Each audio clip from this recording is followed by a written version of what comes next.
इस कार्यक्रम के पुण्यार्चक हैं गुणायतन परिवार। गुणायतन परिवार द्वारा भोपाल में बड़ी सार्थक पहल की गई है, जिसमें बच्चों को संस्कार युक्त और गुणवत्तापूर्ण शिक्षा देने का मौका मिल रहा है। ये बच्चों की व्यवस्था की गई है, जिसमें 6वीं 7वीं के बच्चे इस साल लिए जाएंगे और 11वीं 12वीं और सीए फाउंडेशन के बच्चों को यहाँ रखा जाएगा। ये मेधावी छात्रों को प्रावीण्य के आधार पर उसे प्रविष्टि मिलेगी। पूरे देश भर से प्रविष्टियाँ आएगी। प्रत्येक कक्षा में मात्र 30-30 बच्चों का ही चयन होगा और चयनित बच्चे वे होंगे जो अपनी प्रतिभा के बल पर चुने जाएंगे और उनको एक प्रकार की स्कॉलरशिप दी जाएगी। ये छात्रवृत्ति के तहत पढ़ेंगे। गुणायतन के समाज कल्याण की दिशा में एक बहुत अच्छी पहल है और ये सार्थक पहल है। इसकी शुरुआत भोपाल से हो रही है। ये भोपाल वालों के लिए बहुत गौरव का विषय है। इसके लिए गुणायतन के साथ विद्यासागर इंस्टीट्यूट और सेज और एपीटी, इन तीनों को भी मैं बहुत बहुत आशीर्वाद देता हूँ।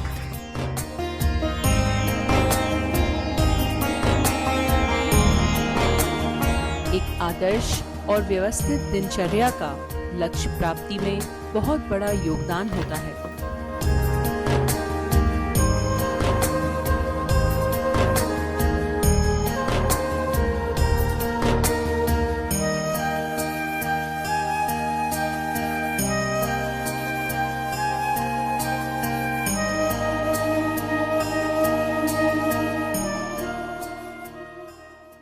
मनुष्य एक कर्मनिष्ठ प्राणी है। क्रियाशीलता उसका स्वभाव है, कर्मठता उसकी पहचान। अपने जीवन में किए जाने वाले प्रत्येक कर्म के साथ मनुष्य कुछ न कुछ परिणाम की अपेक्षा रखता है, पर परिणाम की यही अपेक्षा उसे दुखी और अशांत बनाती है। पूरी प्रकृति हमें ये पाठ पढ़ाती है कि तुम कर्म करो, परिणाम की चिंता मत करो। पर हम लोग वो पाठ बहुत कम समझ पाते। सूरज उगता है और सारे जगत में रोशनी फैलाता है।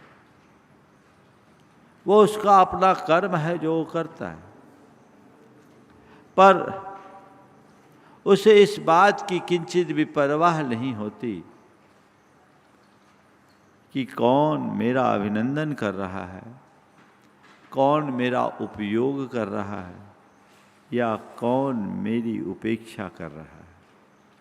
अभिनंदन, उपयोग और उपेक्षा मुझे उसकी परवाह नहीं।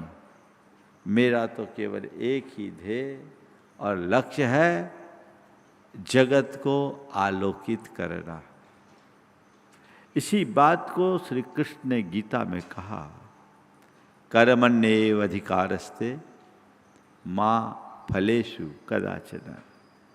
कर्म पर ही तेरा अधिकार है, फलों पर नहीं। आप अपने मन से पूछिए, हम जो कुछ भी करते वो फल की वांछा से करते हैं या केवल कर्तव्य की भावना से?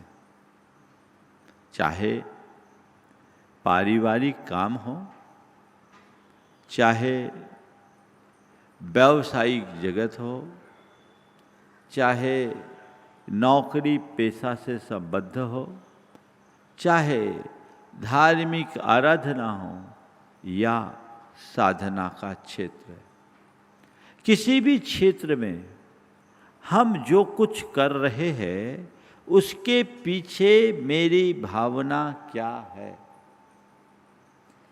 मैं इसे परिणाम को सामने रखकर चल रहा हूं या कर्तव्य की भावना से प्रेरित होकर अपना काम कर रहा हूँ। माँ बाप का एक कर्तव्य है कि संतान को जन्म दे, जीवन दे, संस्कार दे, अच्छे से लालन पालन करके उन्हें अपने पैरों पर खड़े करे। ये कर्तव्य है। इस कर्तव्य में कोई हानि नहीं है, किसी प्रकार की परेशानी नहीं है।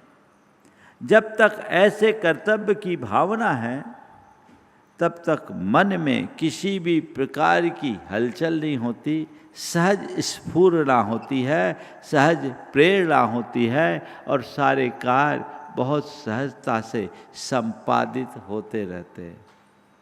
लेकिन जब हम परिणाम को सामने रख करके चलना शुरू करते हैं तो बहुत सी उथल पुथल शुरू हो जाती है, बेचैनी, व्यग्रता और उद्वेग उत्पन्न होने लगता है। हम बच्चे को इसलिए आगे बढ़ा रहे हैं, पढ़ा लिखा रहे हैं कि कल ये मेरे काम में आए।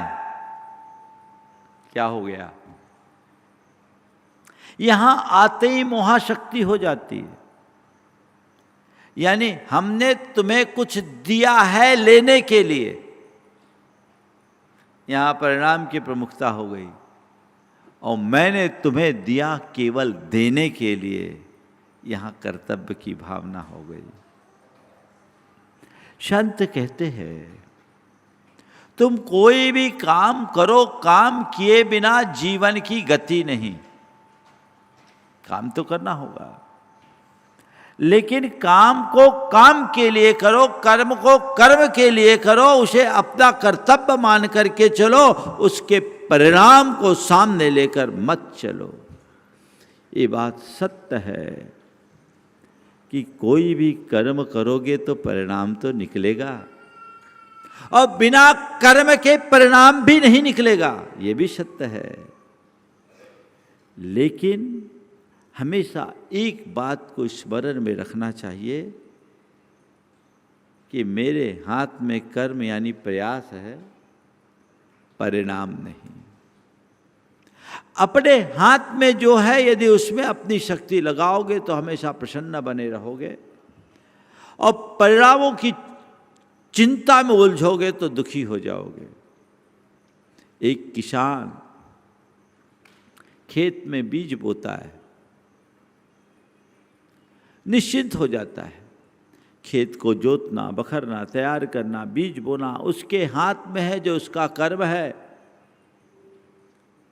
पर समय पर पानी बरसाना, प्रकृति को अपने अनुकूल बनाए रखना, ये उसके हाथ में नहीं है। है क्या? नहीं है। तो किसान खेत में बीज बोता है, फसल उगती है, बीज बोने के बाद वो निश्चिंत हो जाता है, और जो फसल आई उसे अपना भाग्य मान करके स्वीकार लेता है। ऐसी स्थिति में उसकी कृषि भी उसके लिए एक तपस्या बन जाती है। इसे ही कहा जाता है निष्काम कर्म योग। निष्काम कर्म योग अर्थात ऐसा योग जिसमें मनुष्य कर्म तो करे पर फल की अपेक्षा से मुक्त होकर के जिए, कर्तव्य की भावना से भर करके चले। मैं यहाँ आपको प्रवचन दे रहा हूँ, ठीक है, ये मेरा एक कर्म है, इसका परिणाम भी है जो आप लोगों के जीवन में घटता है, पर मेरे मन में कोई अपेक्षा नहीं है। मैं इस भाव से तो जरूर अपना कर्म करता हूँ कि आप लोगों तक अपनी बात को अच्छे से अच्छे तरीके से पहुँचाऊँ, ताकि ये बातें आपके जेहन में उतरे और आप अपने जीवन को सुधार सको, संवार सको। ये भावना मेरे हृदय में उत्साह को संचारित करती है, और इसी उत्साह और प्रेरणा से मेरे शब्द मुखरित होते हैं। यदि मन में ऐसी भावना ना हो, उत्साह ना हो, प्रेरणा ना हो, तो मेरे शब्द भी प्रकट नहीं होंगे, न मैं बोल पाऊंगा। लेकिन मेरे लिए जो कुछ भी बोलना है वो मेरा सहज एक व्याख्यान है जो मैं एक कर्तव्य के रूप में कर रहा हूँ।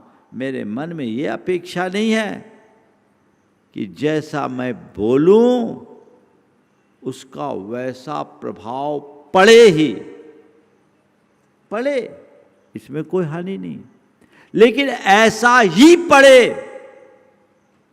ये मुझे दुखी बनाएंगे, ये मुझे चिंता में डालेंगे, ये मुझे परेशान करेंगे, ये मेरी चेतना को अशांत बनाएंगे।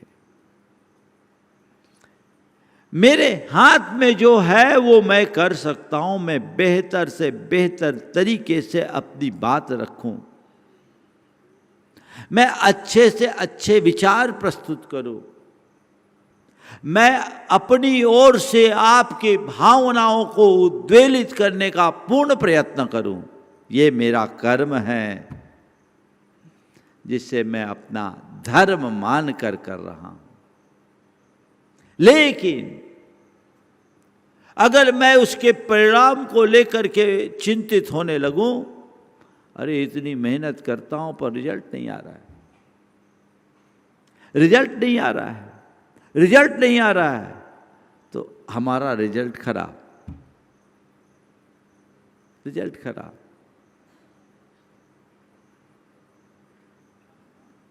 एक छात्र एग्जाम के बाद भगवान से प्रार्थना करने लगा, हे भगवान मुझे पास कर दो, मुझे पास कर दो, मुझे पास कर दो। परीक्षा में मैंने कुछ नहीं लिखा, मुझे पास कर दो, मुझे पास कर दो, मुझे पास कर दो। भगवान ने कहा पढ़ाई करना और परीक्षा देना तेरा कर्म है, तो पास फेल भी तेरे हाथ में, मेरे हाथ में नहीं। ये मेरा कर्म नहीं है, ये तेरा कर्म है। तू अपना काम कर और आगे बढ़। किसी के भरोसे कोई आगे नहीं बढ़ता, लेकिन जैसा मनुष्य करता है परिणाम वैसा आता है। और आए या ना आए, कई बार हम काफ़ी प्रयत्न करते हैं, वांछित परिणाम नहीं आता, मन अशांत और उद्विग्न हो जाता है। तो उस समय एक ही भावना भाना चाहिए, मेरे हाथ में प्रयत्न है, परिणाम नहीं। मैं कुछ अच्छा करूं ये मेरा पुरुषार्थ है, और इसका परिणाम अच्छा निकले ये मेरा भाग्य है। बस ये भाव अंतरंग में आए। कर्तव्य की भावना से अनुप्रेरित व्यक्ति का जीवन बहुत सहज, शांत और संतुलित रहता है। उसके जीवन में सकारात्मकता होती है। मैं बात आगे बढ़ा रहा हूं। कर्तव्य को प्रमुखता देने वाले व्यक्ति परिणाम को कभी महत्व नहीं देते। घर परिवार से देखिए, कई बार आपके सामने कुछ ऐसे कर्तव्य आते हैं जिसका परिणाम सामने आपको अनुकूल नहीं दिखता,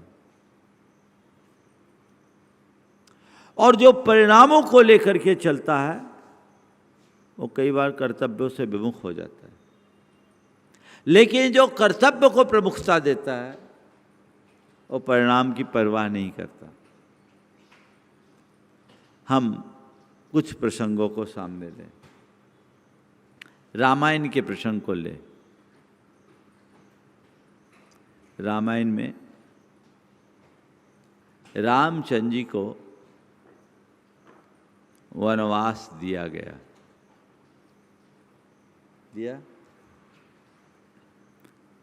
वनवास का परिणाम भयावह था।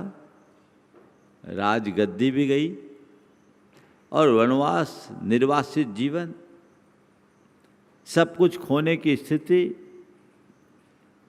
ये तो कतई स्वीकारने योग्य नहीं थी। परिणाम को देखा जाए तो रामचंद्र जी बगावत कर सकते थे,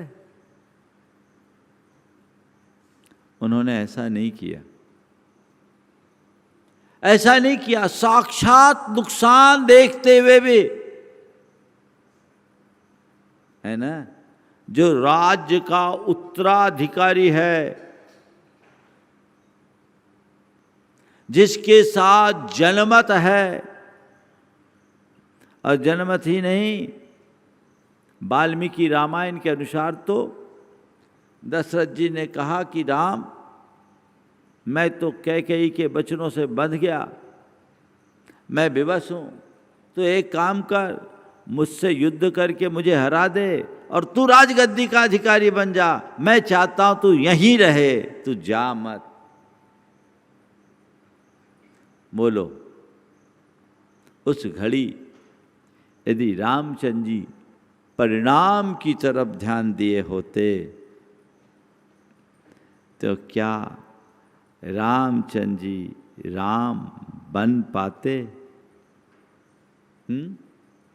राम वन गए, राम वन गए, इसीलिए राम राम बन गए।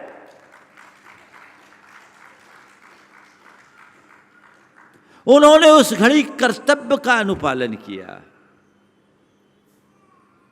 उनका कर्तव्य क्या था? पिता के प्रण की रक्षा पुत्र का कर्तव्य है, परिणाम जो हो, मेरे पिता का प्रण, मेरी पिता की प्रतिष्ठा कतई खंडित नहीं होनी चाहिए। रघुकुल रीत सदा चली आई, प्राण जाए पर वचन न जाई। ये कर्तव्य की भावना, परिणामों को अनदेखा करके उन्हें आगे बढ़ाया। और संत कहते हैं जो कर्तव्य का पालन करता है वो अमर बन जाता है, और जो परिणामों की चिंता करता है वो परेशान होता है। जैन रामायण में तो इस प्रसंग में एक और बात है। जैन रामायण के अनुसार रामचंद्र जी को वनवास नहीं दिया गया। रहस्य की बात बता रहा हूं। भरत को केवल राजगद्दी दिलाने का कैकेयी ने वचन लिया था, लेकिन रामचंद्र जी ने कहा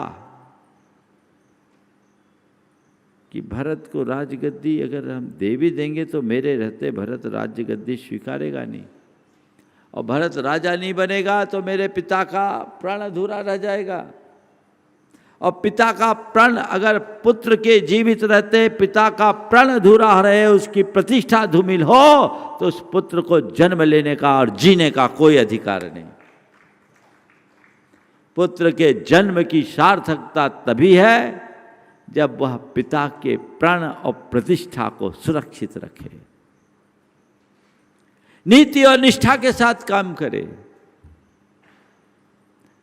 तो उन्होंने कहा ठीक, भरत राजगद्दी में बैठेंगे और मैं वनवास जाऊंगा।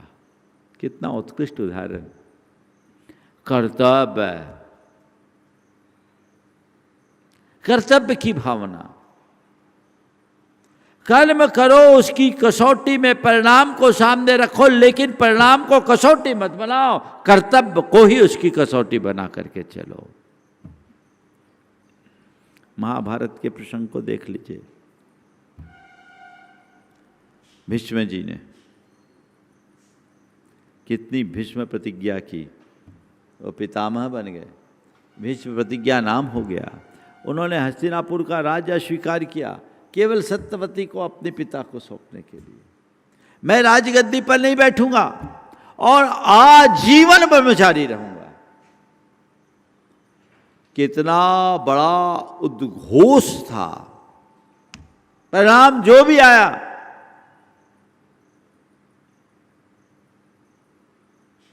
लेकिन भीष्म पितामह अमर हो गए। कर्तव्यनिष्ठ मनुष्य साधारण मनुष्य नहीं रहता, वह आध्यात्मिक साधक बन जाता है। अगर मनुष्य के मन में ऐसी वृत्ति आ जाए और हर व्यक्ति परिणाम की अपेक्षा से मुक्त होकर शुद्ध अंतस्करण के साथ अपने कर्तव्य को करना शुरू कर दे, जीवन का काया पलट हो जाए। फिर कभी किसी प्रकार का दुख, द्वंद्व, उद्वेग और अशांति का लेस नहीं बचेगा। वो चीज़ें अपने आप खत्म हो जाएगी। फिर उसके लिए ज़्यादा कुछ कहने और करने की आवश्यकता नहीं होगी। लेकिन आप बताइए, आप लोग क्या करते हैं? मेरा क्या कर्तव्य है, इसको बहुत कम लोग ध्यान देते हैं। सामने वाले का मेरे प्रति क्या कर्तव्य है, ये जरूर देखते हैं, है ना। उसको मेरे तरफ क्या करना चाहिए आप ये देखते हो। आप कभी ये नहीं देखते कि मुझे उसकी तरफ क्या देखना चाहिए।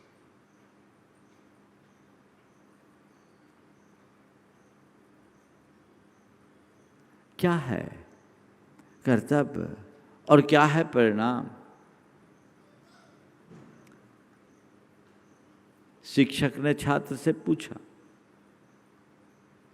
कर्तव्य और परिणाम में का क्या स्वरूप है? बोला, माँ ने सब्जी बनाया ये उसका कर्तव्य है। माँ ने सब्जी बनाया ये उसका कर्तव्य है, और पापा का मुंह बन गया ये उनका परिणाम है। माँ ने सब्जी बनाई, कर्तव्य, वो सब्जी खाकर उनका मुंह बन गया, ये परिणाम है। लेकिन मैं तो ये आपसे कहता हूं, अगर कर्तव्य करते हैं तो हमें उसका अभिनंदन भी करना चाहिए। परिणाम को लेकर ज़्यादा चिंतित और चकित नहीं होना चाहिए। कई लोग हैं जो इसी तरह की बातें करते हैं। रिजल्ट निकला और बाप बेटे को जोर से तमाचा मार दिया। माँ ने बोला, आप इसे क्यों मार रहे हैं? बोले, इसको मैंने पहले मार दिया होता तो आज 5वीं बार फेल नहीं होता। पहले मार दिया होता तो 5वीं बार फेल नहीं होता। ये परिणाम के प्रति जो हम अपनी जकड़न रखते उसका उदाहरण है। इसकी जगह वो व्यक्ति पहली बार उसके प्रति ध्यान रखा होता तो 5वीं बार फेल कैसे होता। हम अपने कर्म को करने के लिए सचेष्ट कम होते हैं, परिणामों को ज्यादा प्रमुखता देते हैं। काम करे। थॉमस एडिसन जिसने बल्ब का आविष्कार किया, कहते उसके हजारों प्रयोग निरर्थक रहे, निष्फल हुए। हजारों प्रयोग, कोई रिजल्ट नहीं। किसी ने उनसे पूछा कि आप इतने सालों से ये शोध कर रहे, ये कार्य कर रहे, परिणाम नहीं निकल रहा है, सब निष्फल।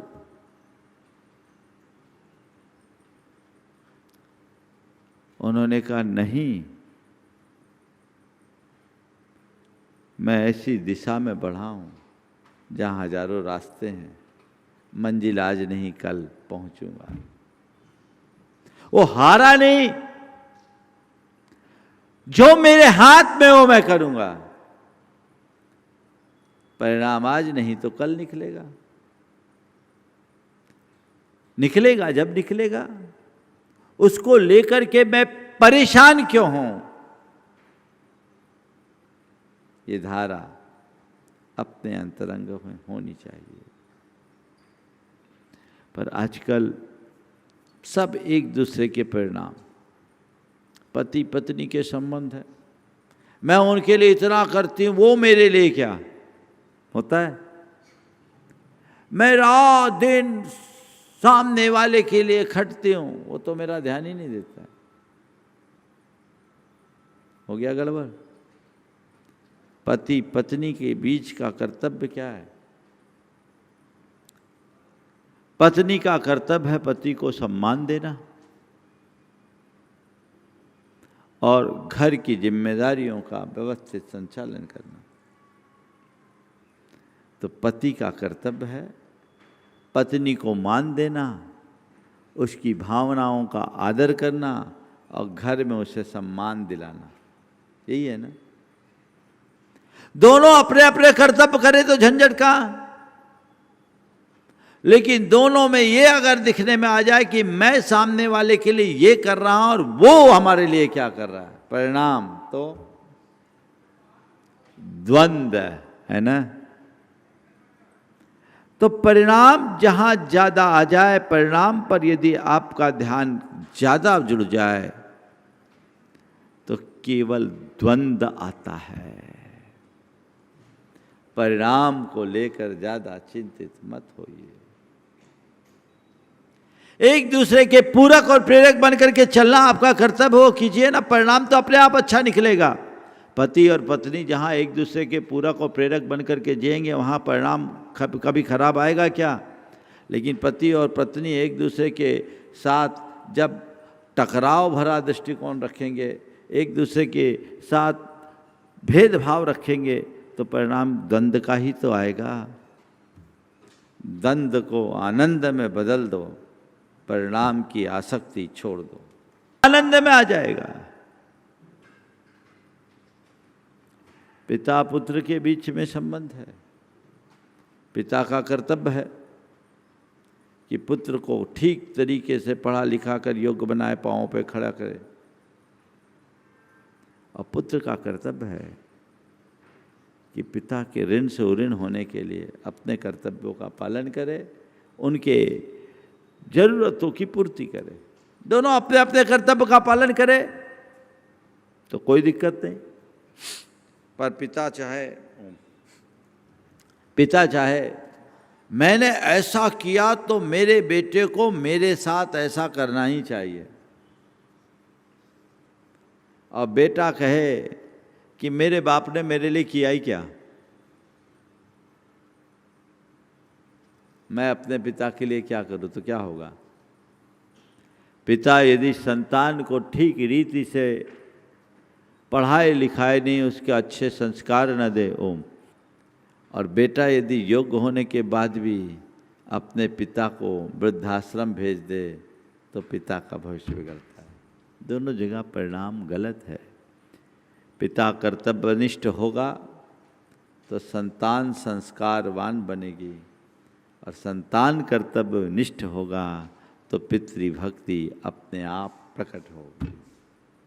कर्तव्य रखो, परिणाम को कभी ध्यान मत दो। और सदैव एक बात ध्यान रखे, आजकल ये मनोवृत्ति बहुत बढ़ गई है, सब अपने अधिकार की बात करते, मेरा राइट क्या है ना, मेरी ड्यूटी क्या है, ये बहुत कम लोग सोचते हैं। राइट क्या है, इसीलिए फाइट है। हमें सोच को बदलना होगा। मेरा कर्तव्य क्या है और सामने वाले का अधिकार क्या है। क्या बोला? सामने वाले के प्रति मेरा कर्तव्य क्या है और मेरे प्रति सामने वाले का अधिकार क्या है। विचार तो इस पर होना चाहिए, पर क्या विचार होता है? सामने वाले का मेरे प्रति कर्तव्य क्या है और मेरा सामने वाले पर अधिकार क्या है। उल्टा ना। अधिकार की दृष्टि से देखा जाए तो रामचंद्र जी तो पूरी तरह अयोध्या के राजा बनने के अधिकारी थे। संपूर्ण जनमत उनके साथ था, लेकिन कर्तव्य क्या कह रहा था? नहीं। इस अधिकार के प्रयोग से पिता की प्रतिष्ठा धूमिल होगी और पिता की प्रतिष्ठा धूमिल करने में मेरी जीवन की सार्थकता ही नहीं। इसलिए मुझे अधिकार को तिलांजलि देना है, कर्तव्य का पालन करना है ना। महाभारत और रामायण में क्या अंतर? रामायण में कर्तव्य को प्रमुखता दी गई, और महाभारत में अधिकार को।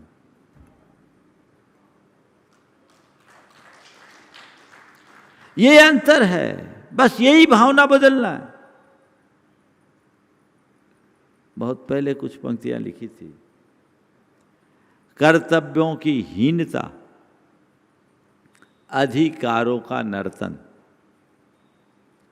कर्तव्यों की हीनता, अधिकारों का नर्तन, कल और आज में बस इतना परिवर्तन। क्या हुआ?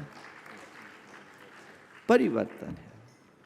चाहे पिता पुत्र की बात हो, इसी तरह भाई भाई, अरे भाई बहन, भाई भाई का कर्तव्य है एक दूसरे से हिल मिल करके प्रेम से जिए, एक दूसरे के सहायक बने, एक दूसरे के सहयोगी बने, सद्भावना और सौहार्द के साथ जिए। ये तो कर्तव्य है। अगर सब अपना अपना कर्तव्य पालेंगे तो परिणाम अच्छा निकलेगा, आनंद आएगा। लेकिन इस कर्तव्य से विमुख होकर एक दूसरे के साथ प्रतिस्पर्धा हो जाए, एक दूसरे से ईर्ष्या हो जाए, एक दूसरे से द्वेष और वैमनस्य की भावना आ जाए, जीवन खत्म। बात कर्तव्य और परिणाम को लेकर आज के प्रोफेशनल जीवन जीने से जुड़े लोगों के लिए बहुत जरूरी है।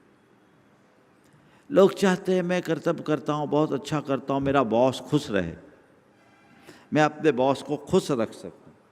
बड़ी कंपनी में काम करने वाला, कई लोग मुझसे कहते हैं आके कि महाराज जी मैं बहुत खटता हूँ पर जितना कर्म करता हूँ उसका रिजल्ट मुझे नहीं मिलता। एप्रिसिएशन लोग नहीं करते, करता मैं हूँ, क्रेडिट कोई और ले जाता है। एक बार एक युवक मेरे पास ऐसे ही आया, उसने कहा महाराज जी मैं चाहता हूँ कि मेरा बॉस खुश रहे पर कर नहीं पाता, वातावरण मेरे विपरीत आता है, मैं इतनी मेहनत करता हूँ, अपना बेस्ट परफॉर्मेंस देता हूँ, अच्छे से अच्छा परफॉर्मेंस देने के बाद भी मुझे मेरे अनुकूल परिणाम नहीं निकलता, मैं क्या करूँ, मिलता मैं क्या करूँ। मैंने कहा भाई दृष्टिकोण को बदल दे। तो इसलिए काम मत कर कि बॉस खुश हो, तो खुश हो करके काम करना शुरू कर दे, सब खुश होंगे। तो अपने काम में खुश रह, मेरा जो काम है वो मुझे करना है। अभी थोड़ी देर पहले मैंने कहा था ना, मैं कुछ अच्छा करूं ये मेरा पुरुषार्थ है, पर उसका परिणाम अच्छा निकले मेरा भाग्य है। छोड़ दो, भाग्य मेरे हाथ में थोड़ी है। मैं वो काम करूं जो मेरे हाथ में है, मैं उस काम की तरफ क्यों भागूं जिस पर मेरा कोई नियंत्रण ही नहीं। बदलाव। कई लोग व्यापार करते हैं, व्यापार करने के बाद खूब मेहनत करते हैं, टारगेट बनाते हैं, मुझे इतना लाभ मिलना चाहिए, वांछित परिणाम नहीं मिलता, टेंशन में आ जाते हैं। ऐसे लोग अर्जित लाभ का भी आनंद नहीं ले पाते।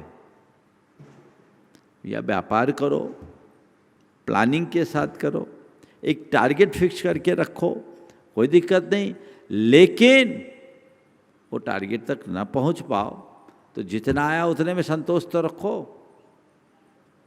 संतोष रखोगे तो सुखी रहोगे, असंतोष रखोगे दुखी हो जाओगे। होता है। और कई लोग, मैं तो ऐसे लोगों को भी जानता हूं, कमाई कम होने से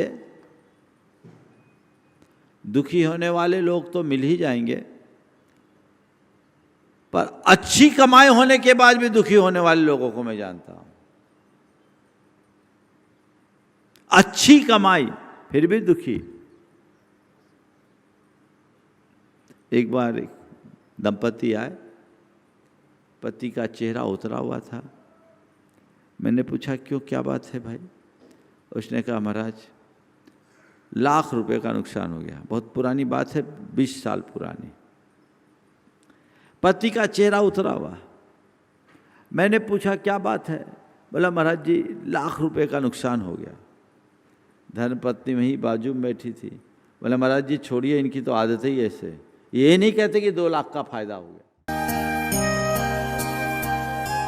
गुणायतन परिवार द्वारा भोपाल में बड़ी सार्थक पहल की गई है, जिसमें बच्चों को संस्कार युक्त और गुणवत्तापूर्ण शिक्षा देने का मौका मिल रहा है। ये बच्चों की व्यवस्था की गई है, जिसमें 6वीं 7वीं के बच्चे इस साल लिए जाएंगे और 11वीं 12वीं और सीए फाउंडेशन के बच्चों को यहाँ रखा जाएगा। ये मेधावी छात्रों को प्रावीण्य के आधार पर उसे प्रविष्टि मिलेगी। पूरे देश भर से प्रविष्टियाँ आएगी। प्रत्येक कक्षा में मात्र 30-30 बच्चों का ही चयन होगा और चयनित बच्चे वे होंगे जो अपनी प्रतिभा के बल पर चुने जाएंगे और उनको एक प्रकार की स्कॉलरशिप दी जाएगी। ये छात्रवृत्ति के तहत पढ़ेंगे। गुणायतन के समाज कल्याण की दिशा में एक बहुत अच्छी पहल है और ये सार्थक पहल है। इसकी शुरुआत भोपाल से हो रही है। ये भोपाल वालों के लिए बहुत गौरव का विषय है। इसके लिए गुणायतन के साथ विद्यासागर इंस्टीट्यूट और सेज और एपीटी, इन तीनों को भी मैं बहुत बहुत आशीर्वाद देता हूँ।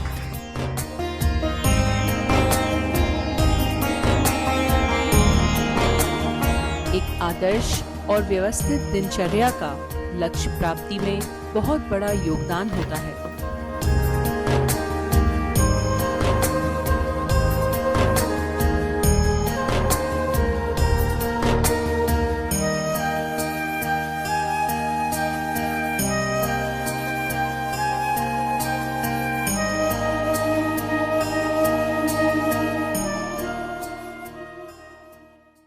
इस कार्यक्रम के पुण्यार्जक थे गुणायतन परिवार।